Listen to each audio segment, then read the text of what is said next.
Hey everyone, I'm Julie Gunlock, your host for the 9th episode of the Bespoke Parenting Hour. For those new to the program, this podcast is focused on how parents should custom tailor their parenting style to fit what's best for their families, themselves, and most importantly, their kids. So today we're going to try something a little different. My good friend Hadley Heath, who is the policy director at IWF, is on with me today. Hello, Hadley. Hey, Julie. How's it going? But we are not going to be talking about policy today. We're going to do something a little different. Kind of a nice break for us. So soon after the election, I think you and I have probably had our faces stuck to the computer and iPhones and TV screens and watching the returns and watching everything that's going on in the country and the theories running around about what does this mean and what does that mean. So today we are going to actually be talking about food and cooking, and I'm going to be slinging a little cooking advice. Hadley's got some questions, and we thought it would be kind of a nice break from politics, but also we are very close to Thanksgiving. So Hadley and I were chatting on the phone one day, obviously talking about policy issues, and this came up, just like she's had some cooking questions, and she thought, wouldn't it be fun if she sort of asked these questions? And I think Hadley has some pretty common questions that a lot of people wonder about. So we're gonna just kind of chat about that. That was a great idea. Thanks, Hadley, for coming up with that. You're welcome. I'm so thankful for your mentorship in the kitchen realm. Just to give your listeners a little bit more background on me, I did not really grow up in a family where we sat down together at home and ate dinner. And I've been really inspired through the years, reading some of Julie's writing and sort of listening to some of her and following her on social media. She's obviously a much better cook than I am, but also just the importance of family mealtime and just making your home really a safe place for your kids to have this togetherness. And I think sitting down together for dinner is part of, we talk about establishing traditions for your family or bespoke parenting. Yeah. And when I think about my family, my household, I really want dinner time to be a thing that we do together. And my kids are just 4 and 2. So we're in this stage of life where we're just kind of starting our family traditions. But anyway, thank you, Julie, for being an inspiration to me. You're so for being a mentor. But honestly, you're so sweet. But I did grow up. It's funny how it's interesting how you're so often influenced by how you grew up, because my mother was very much sit down to dinner type. And I really enjoyed that time. I enjoyed listening to my parents talk, listening to my dad talk about work, listening to what my mom was doing charity wise, or, their goings on in the community. And that was when I talked to my parents about things that bothered me or things that were going on at school. So I've always thought it was important. And then when I started writing about food, and specifically children and food, it was amazing to me how children who have some form of family time surrounding a meal, if they sit down to dinner at least, I think it's 4 times a week, their nutrition outcomes are much better. The other things that matter are obviously going to bed early and limiting screen time. These are the 3 items. It's really interesting if you study child nutrition, that the 3 things that really affect a child's sort of if they're overweight or if they have nutrition issues, the main factors are going to bed at a normal, reasonable time, limiting screen time, including television and games, and sitting down to dinner. So I'm a big pusher of this, and I think it's a great thing to do just in terms of family relationships. But I think there's some really significant sort of health outcomes that are affected by this. So I'm glad we're talking about this. And as I'm sure you can probably gather for the listeners, is that I've become I love to answer food questions. I love it when, one of my colleagues or a friend or a neighbor will email me a question. I remember a friend this is our old colleague, Hadley. I remember Sabrina texted me and said, okay, her babysitter had left salmon out on the counter for like an hour, and she was worried if it was okay. And I told her to risk it. I'm sure some public health official right now is would have a heart attack if they heard. But I told her, and I get a lot of questions from that from other folks. So I like doing this. So I feel like we treat you, Julie. I feel like we treat you a little bit like the Chopped show at IWF. We're like, I just found 4 random items in my pantry. What can I make for dinner with these 4 random ingredients?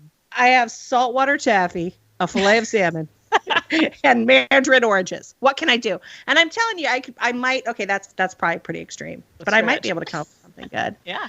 But I think sometimes dinner does feel like Chopped, where you're so busy and you haven't gone to the grocery store, or you haven't really thought out your menu. I mean, I know there are really organized people that think out their weekly menus and have sort of rotation of things. I'm actually not like that, but I will say that I can I don't cook a lot from recipes, so it's easy for me to throw something together, but I don't think it is for other people. So they really need to be kind of organized.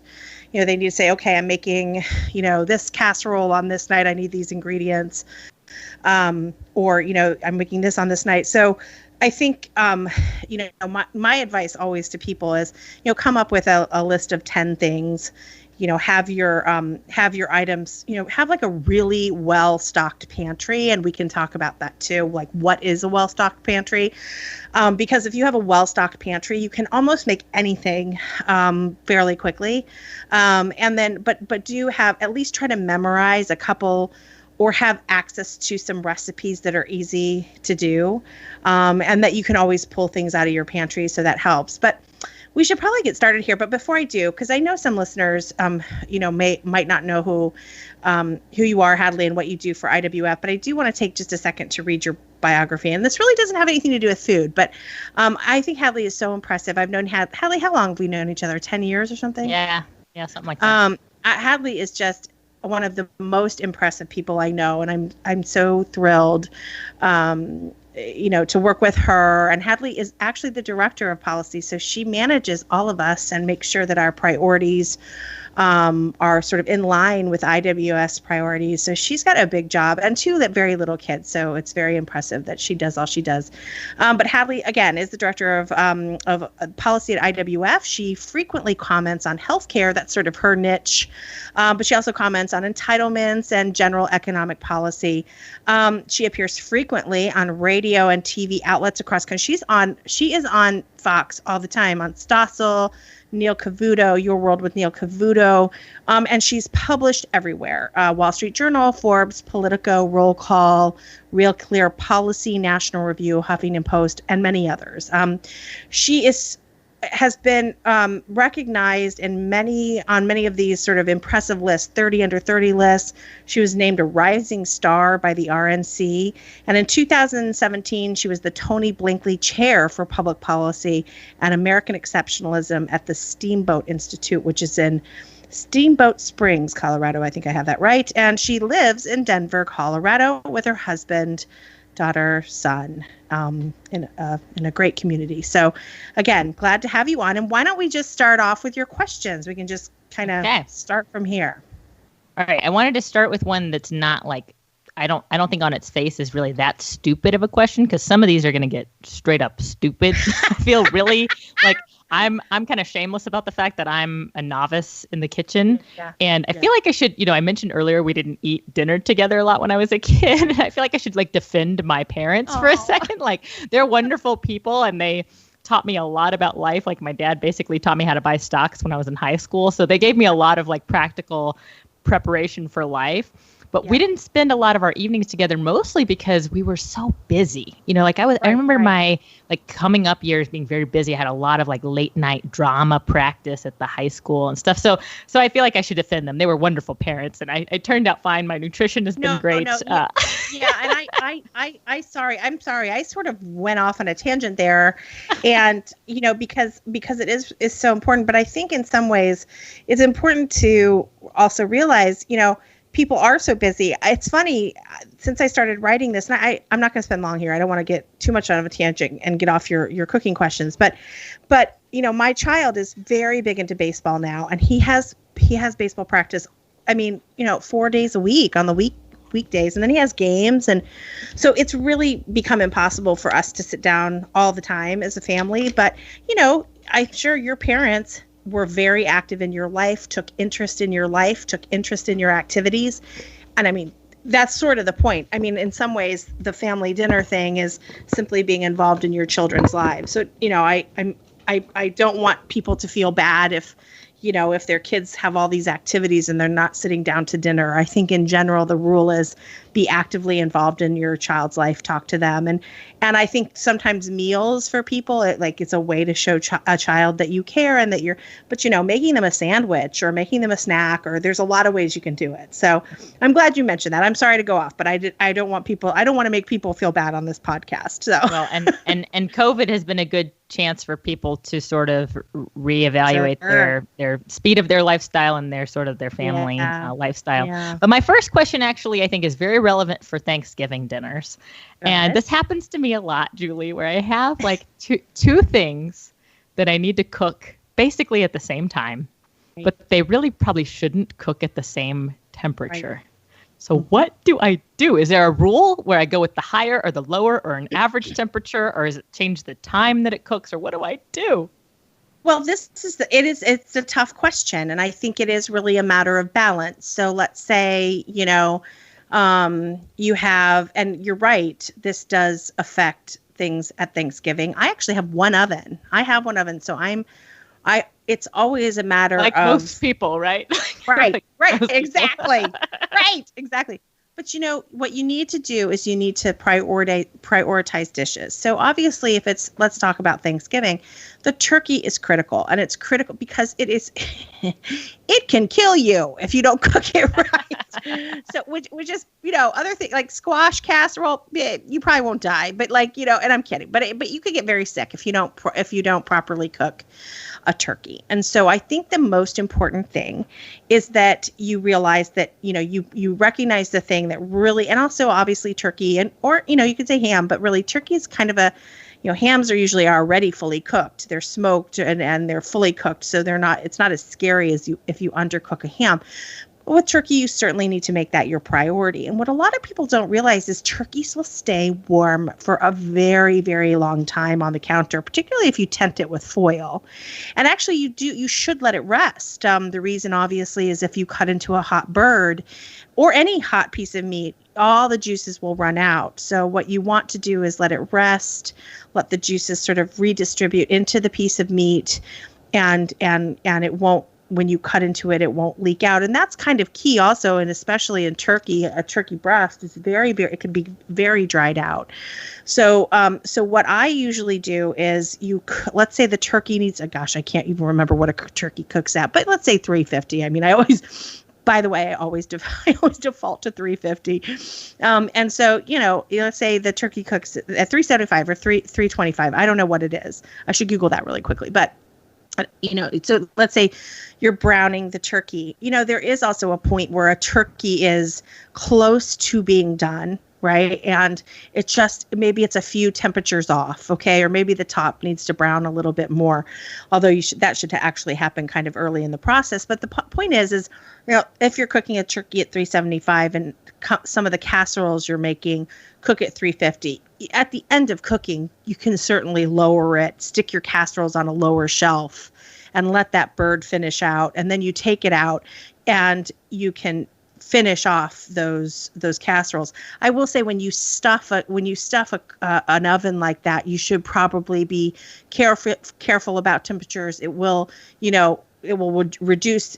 There's a lot of things in there, and that will reduce the temperature of the oven. Sometimes what the oven will display, the heat, and what the oven is actually isn't always the same.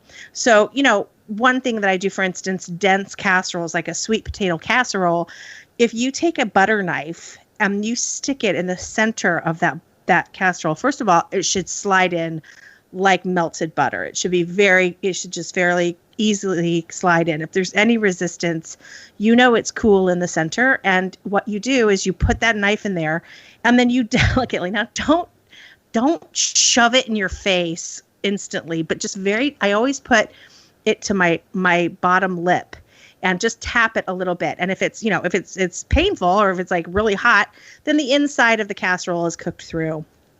But if that knife doesn't get searingly hot, like really hot, that casserole needs a little bit more time. So, you have to sort of use tools because if you're putting a gigantic turkey and 2 casseroles in an oven and everything needs to cook, the turkey has to cook for several hours, but then the casserole is just for a little bit at the end.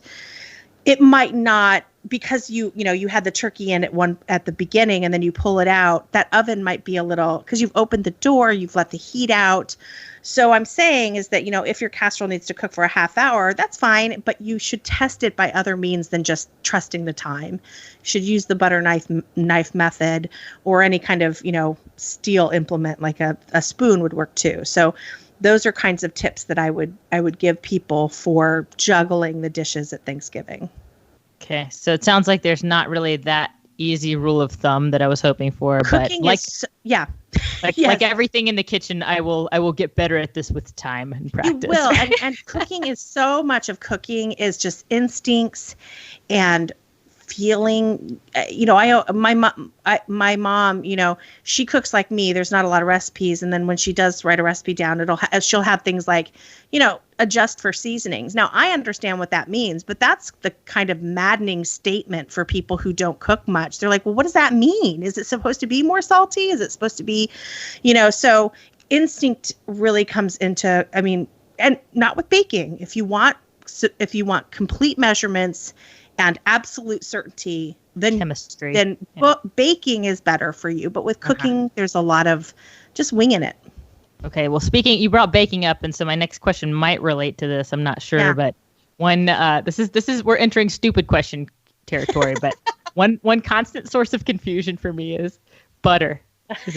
Do I do salted butter or unsalted butter, and sure. when, and like what's the rule on that? There is a rule on that. Okay, good. This is your kind of question, because there's definitely a rule on this. When you are baking, you should always use unsalted butter, because a recipe will often call for salt separately. Even chocolate chip cookies, even sweet things, you put butter in. I make a crust, salt is called for in the crust. So if you use salted butter, you're upping that salt. So in baking, always use unsalted. However, if you're anything like me, I never have unsalted butter in my fridge. I always use salted butter, and I use a lot of stick butter. And so I always forget. It's like buttermilk. I always want to make my mom's banana bread, and it calls for buttermilk, and I never have buttermilk, and I make my own. You just add a little vinegar to milk and it makes buttermilk. But the point is buttermilk is a little thicker too, and it's got a different consistency. So I'm always mad at myself for not having buttermilk, and I'm always mad at myself for not having unsalted butter. But it does not stop me from baking. You can still bake. You might want to with the salted butter. If the recipe then calls for salt, you might want to reduce it a little, so that you're not essentially over salting something. But don't worry about the chemistry in the recipe. Nothing's it's not going to taste terrible. It might be saltier if you don't reduce the salt that it calls for, the separate salt, but you can use salted butter just like unsalted. That's fine. But you should use unsalted. Keep it stocked in your fridge. It freezes well. Keep a couple boxes in the freezer. Okay. You ready for my next stupid question? This is the one I'm worried about being embarrassed about. That's why I've buried it 3 questions in to the podcast. Well, this is another mystery to me. Why are there different measuring cups for liquids and solids? Okay, this is. I know this is weird, but liquids and solids act differently in a contained, like they. Now it's, but let me say this. I constantly, I don't ever use liquid measuring cups for solid things. Okay. Or for like flour, but I have used, because, one is dirt. It's already dirty. I've already used it for the flour. And so then I'll use it for the milk. Okay. Whereas I would never do that in reverse. I would never put dry things in a wet measuring cup. Okay. Just because it's awkward, right? It would be awkward. They're designed differently. But I do know my mom. I remember my mom telling me like they're different. They for some reason I can't remember which one. And to be honest with you, I could be wrong. Okay. And so could my mom. But I just know that it's with dry, you should use the dry measuring cup, but the difference is like so tiny that it doesn't really matter. It makes sense that you wouldn't use a liquid measuring cup for dry ingredients. So I will say it's easier to pour liquids out of something that has a spout. Right? It does, and some I dry get that. Yeah, and some dry ones do. Now, to be honest with you, I've never done the experiment. I have never. I've never done the experiment of like taking a dry thing or taking a wet thing and then measuring it from a dry measure into it to see the difference. But I will say this: when you put flour in a container, it fluffs up. I mean, when I take the flour out of the container, I use the dry measuring cup. But the first thing I do is dip it in and kind of I take a big scoop and then I pour it out and I take a big scoop. I kind of mix up the flour so it's not packed down.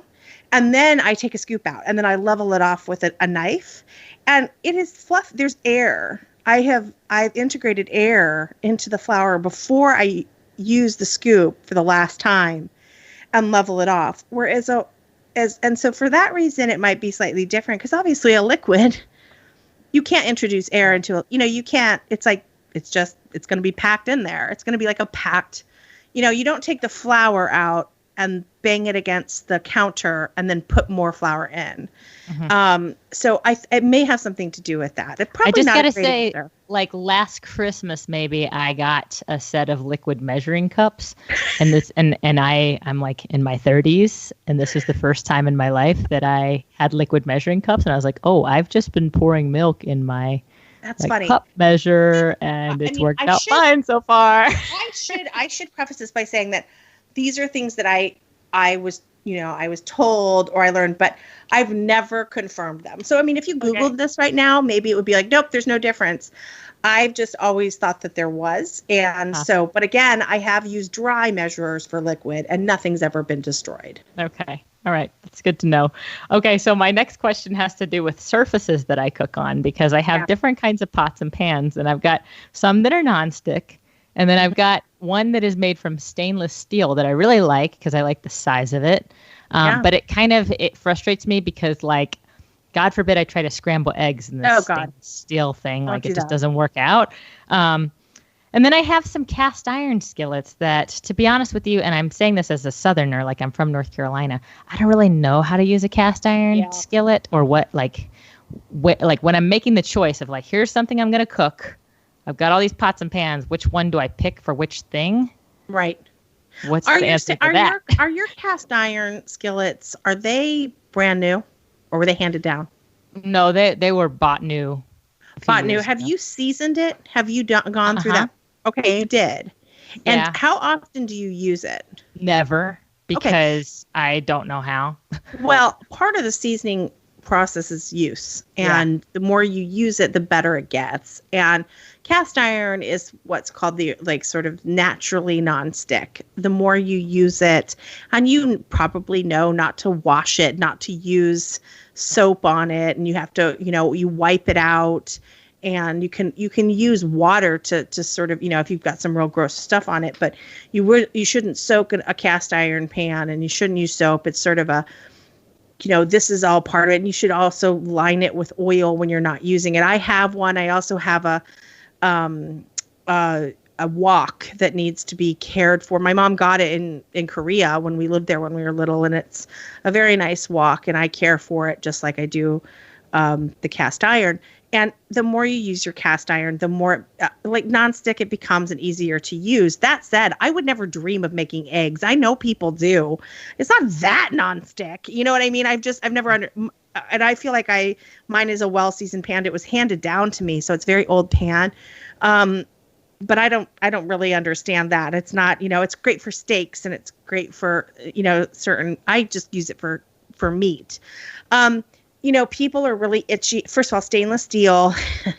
I've heard people say, oh, it seasons too. No, I mean, I don't know how anybody, and I'm a good cook who can make an egg, and a beautiful over easy egg. I can make sunny side egg. So I think over easy or harder. I've never made eggs in anything but a nonstick. And people are nervous about nonstick, but they have to remember, for it really to become toxic, you have to cook it I think the pan has to get over 600 degrees or over 559 degrees, something. It's near 600 degrees. I mean, there's simply no oven in the or stove in the marketplace that would get your pans that hot. And so you don't really have to worry about nonstick. And also, why would you fry an egg in a pan that hot? It just doesn't make sense. So nonstick is perfectly fine. And I think that delicate items like fish, my God, I once destroyed a piece of fish when I tried to cook it in a stainless steel pan. And I'm still bitter about it because it was expensive. But, I think it's pretty obvious, certain non-delicate meats are perfectly fine in stainless steel. Stainless steel is great if you're going to saute something, take it out, then add in, a liquid so that you can scrape the pan. You do want some sticking, when you're going to make a pan sauce, for instance, when you're going to add later on, when you're going to add certain aromatics, or you're going to add vegetables. If you put an onion, if you take a pork chop, for instance, and you sear it in a stainless steel pan, not a nonstick pan, because I'm about to explain why and you take it out, and there's all those black bits and fat and other things that kind of look like the pan's dirty. Well, when you add an onion to that, a little bit of salt, the onions will release their water, and it will loosen the brown bits. And that's the base of a sauce. What you're doing is you're making the base of a sauce. So I call them the full stick pans are full stick for a reason. You want them to be sticky. You want some of the meat and juices to end up in the pan. You want the brown bits to stick to the bottom of the pan so that later when you add your aromatics and your liquid, those bits get scraped up. So, I think when you're making eggs, when you're making very delicate fishes, use a nonstick. Sometimes, delicate vegetables, you use a nonstick pan, and then when you're doing things like meats or things where you really want that stickiness. I mean, really the question is, do I want things to stick to it? And if the answer is yes, you're not going to make a pan sauce out of eggs. That's gross even thinking about it. But anything that, for instance, that you make a gravy in, I sometimes I'll take chicken breasts, I'll saute them, flip them over, saute them again. Then I put them on a plate. They're not cooked. They're not fully cooked. But then I'll add in some white wine. I may add some cream, some Dijon mustard, and then I add the chicken back into, I've essentially made a sauce. Or sometimes I'll take a little broth and orange marmalade, or, even apple jam or something like that. And there I've made a sauce, and then you add the chicken back into it and you saute it for, let it just simmer away for half an hour. Then it's cooked. But again, the stickiness, the chicken sticking on the bottom of that pan, even if just a little bit, is what is the start of the pan sauce. Sorry for that long answer. No, it's just making me hungry. I know. To you talk about these sauces. All right. My next question is I'll ask it's really two questions, but it's about stuff that you keep in your kitchen, and not food stuff, but like tools and appliances. So I want to know, in Julie Gunlock's kitchen, what is the thing in your kitchen that you use the most in terms of like tools or appliances? And also, what is the thing in my kitchen, or your kitchen, I should say, that maybe is something that I don't even have yet? It's something like kind of expensive or fancy, but it's like worth splurging on. I'm going to combine these answers because it's the same answer. Same thing. First of all, I am a non-gadget kitchen. I cannot stand gadgets. Do you do an Instant Pot? Do you have an Instant Pot? I do have I'm That's so trendy right now. That's why I asked. Yes, and I do have one, and I do use it. But I'm talking more like, the thing like, oh, it's a grapefruit separator, or these little gadgets where you put the onion in and then you stomp down on this thing, yeah. and like 15 times and you have a chopped onion. I don't believe in those gadgets. I do have certain appliances and countertop appliances like an Instant Pot. The most important thing that you should have in your kitchen is a good knife. the most important thing. And I have an 8-inch chef's knife. I have 2 of them actually, and they're the workhorses of my kitchen. And you should have a good cutting board, preferably with a lip. And you should have several cutting boards. I have several sizes, and I use the plastic ones. I don't know. There's probably a better word for melamine, or I don't know what that material is. It's like a plasticky material. I'm not super anal about, like, I mean, there are people who have, like, labels on them. This is the meat cutting board and this is the vegetable. I'm not like that, but I do have several for several different jobs. But really a solid chef's knife is the most important thing. It crushes. You can use the back side of it to crush things if you don't necessarily need to chop it, like a garlic clove. You can pick the eyes out of potatoes with a chef's knife. You can slice and dice and do all the things that you would do normally with a chef's knife. But it's very, very important. And when I say, really, because I would say, really, all you need in your kitchen is a chef's knife. You have to maintain it. There are knife sharpeners, like Williams-Sonoma, and I think some other cooking stores can actually send your knives away and have them sharpened. Regular maintenance, people don't realize you actually do need to have your knives sharpened. You need to have them. The sharpener that comes with a knife set, that is not a true sharpener. That straightens the blade, okay? Because your blade can get a little bit bent, and it's microscopic level of dullness. It's not like you actually bent the knife. You can't see it. So the straightener kind of straightens the edge out, but it's not really sharpening it. You need to go to a professional. Be careful. Go to a really good. You can have your knives ruined. So I think really the most important thing. Now, as far as other things, I have an Instapot.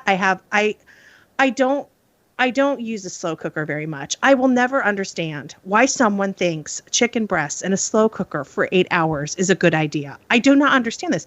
Chicken breasts are not a tough cut of meat. Chicken breasts are a tender cut of meat. It would be like putting a filet mignon there's certain things that just don't go in slow cookers. Slow cooker to me is you put chili? You put yes. chili in a slow cooker? Oh, yes. You could do things like that. Any kind of ground meat, or you could, but what I'm saying is if something only on the stovetop, you can cook a chicken breast in, 10, 15 minutes, right? I don't understand putting those kinds of things in a slow cooker. Now you can't beat like ribs or a Boston butt, or a beef chuck. These are all tough cuts of meat. They need hours. So the other night, my husband wanted pot roast. He's a very Midwestern guy, very meat and potatoes. He wanted a pot roast, and I made a very traditional pot roast. I had a very tough cut of meat. I think it was a bottom loin, a bottom round roast, and that is just. You'll chew if you put that in a pan and just fried it up. You'd be chewing for, hours. And so, it was in my oven for 3 hours at a low temperature. Now you could put that in that's perfectly fine for 8 hours in a crock pot, because you're just going to continue to break down the collagen and break down that meat. And that's what you want. You want it to be soft. Barbecue, same thing. You could put a pork roast in the slow cooker for 8 hours, pour some barbecue sauce over it. And then you'd have some, not, I don't want to get a hatred from barbecue snobs, but I'm saying, like, for a family meal, that's what you could do. But crock pots really are overused, in my opinion. And they're not used properly, and the right things are not made in a crock pot. My mom, I still make fun of her for this, and she'll be mad. She once made something where you put pasta. Oh, no, it was rice. She made a crock pot risotto. And it tasted like porridge. Like it was like the rice completely disintegrated. And so, like, when you can crank out a lot of recipes, but you should tell yourself, okay, if I take a whole grain of rice and I put it in water and I boil it, it will only take 20 minutes. So anything that only takes 20 minutes shouldn't ever be put somewhere for 8 hours. So same thing with a chicken breast. Chicken thighs are great. They're a tough meat. They need time. And chicken thighs are the kind of thing where when you put them in the crock pot for 8 hours, they don't disintegrate, whereas a chicken breast really turns kind of pasty. So I don't use my crock pot very much. I love my pressure cooker. It's fast, and it doesn't mush things. It doesn't turn them to mush, because really it's actually quick cooking. The other thing is just I really believe in good pots and pans, heavy bottomed pots and pans that cook evenly, that don't have scorch areas. It's going to set you back. You have to, I got mine for my wedding, and I've been married almost 20 years, and they're still solid. They're still great. The nonsticks I have to replace, but I have a professional grade of pans that are full stick. They are not nonstick, and they're the workhorses. So good knives, good pots and pans, and if you cook at a level like I do, some solid Tupperware or containers for leftovers, because I always cook like I'm, making enough for a football team. Sounds great. I like the knives. I'll add that to my Christmas list. Yes. If anyone from my family is listening and you want to know what to give me for Christmas, give me some. Also good for self-defense, I will tell you, you don't need, sometimes, they sell these, and I'm sorry, my answers are so long here, but you don't need this, 18-piece knife set, okay, which are, $700. You need a solid chef's knife. 8 inches is pretty typical. And I have a smaller one. I have a 4-inch, I have a 6-inch, and I have 2 8-inches. And you need a small paring knife. You need a bread knife. And really, with a small paring knife, 1 8-inch chef's knife, and a good bread knife, that's a great starter. And the reason I say that is because a very, very good chef's knife is, it's not $30. The latest one I bought was, I think, $190, and you don't need one that expensive. But I cook so much that I do need one that is very heavy and is comfortable for my hand. But they're generally around $100. And so if you buy the whole knife set, that can sometimes run as much as $500, but really focus on the knives that you're going to use the most. And that, again, is a small paring knife, a chef's knife, and a bread knife to begin with. And then you can build from there. I'm about to go buy some memory foam mats for my kitchen floor. I get so tired of standing up. I'm almost, for our listeners, I am pregnant. And so like the backaches are real, but standing over the stove, it can be fun, but it can also be get tired. Sure. But yeah. I have a couple questions that I think will be kind of quick ones to wrap us up, Julie. But one thing that I feel really strongly about, and this is, you'll also sense my Southern roots coming out, is like food as ministry and food as fellowship. Yep. And so whenever I know someone who's had a new baby, or who's had a family member die, or who's been in the hospital, or who's faced some kind of hardship, I like to make them a meal. And I want to know, Julie, what's your go-to for when you got to make somebody a meal? I always keep it extremely simple and I don't want to say this, almost bland, because I have this funny story. And when I tell her, I'm not going to name her, but this was a friend of mine. She's actually going through chemo. And so people were dropping off, and she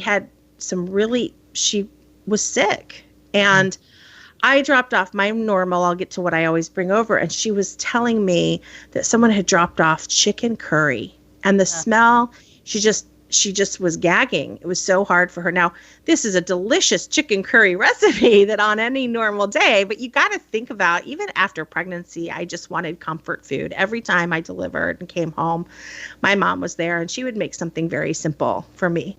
And so I always tell people, like, you may make an amazing chicken Marabella. Don't make that. It's greasy, and it's chicken on the bone, or you don't try to impress people with like your incredible, like, don't say, I just perfected my bulgogi recipe, I'm going to make that for you.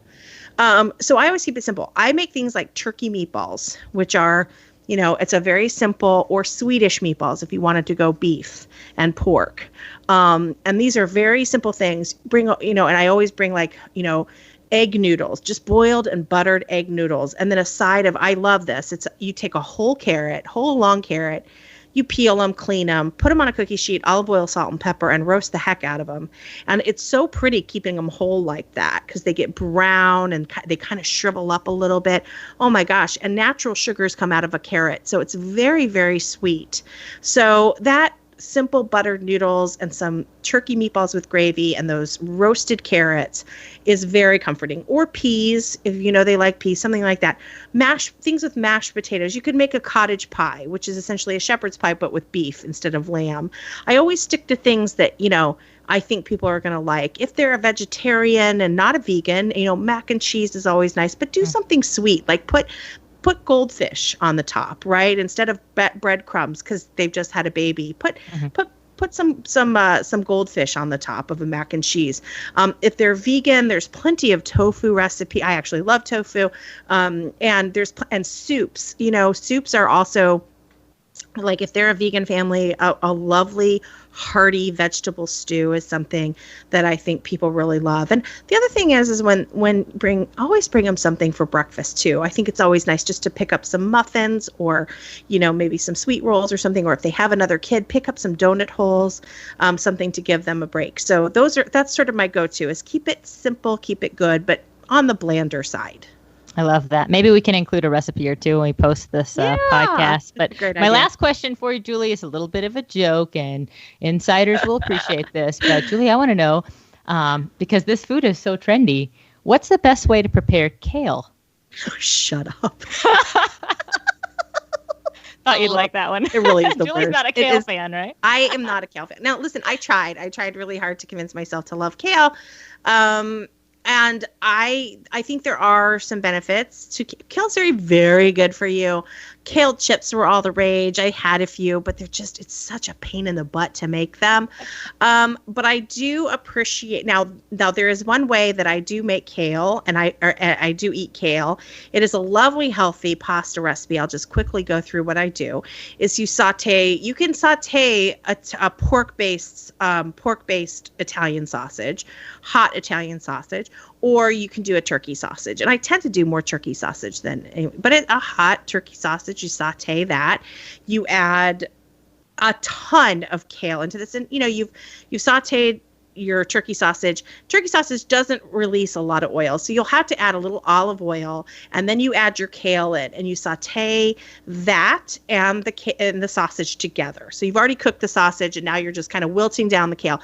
And then you add in, bear with me, I'm telling you, this is really good, some golden raisins. If you don't have golden raisins, you can certainly use black raisins. You add about a half a cup, and then some toasted pine nuts, okay?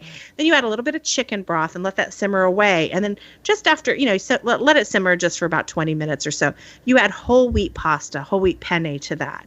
And let the penne, you undercook the penne just a little bit so that when you add it to the saute pan with the sausage and kale and raisins and pine nuts, the pasta will absorb the liquid a little bit more. You put it onto plates and you top it with some Parmesan cheese. Now, there you go, Hadley. You didn't stump me. I was able to give you a recipe for kale. That is the one use for kale. It's delicious. You can also use broccoli raw. You can use mustard greens, but I do think it's best with kale.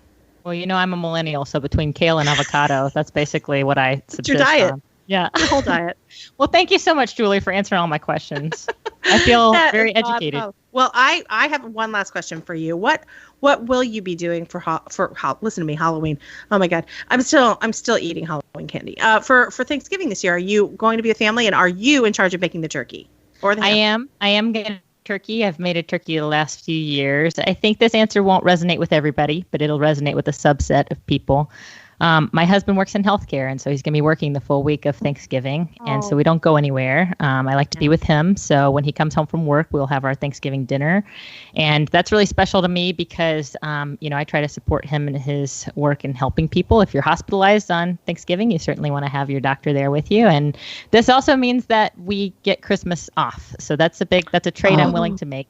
And so, but yeah, Thanksgiving has become a lesser holiday for me with my husband working so frequently, but it's still really important to me to get my family together for dinner as frequently as I can.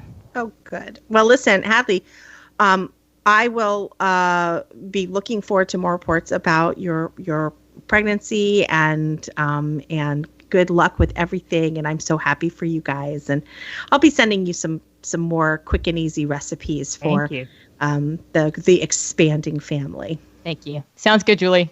All right. Thanks for joining us, Hadley. Bye. Thanks, everyone, for being here for another episode of the Bespoke Parenting Hour.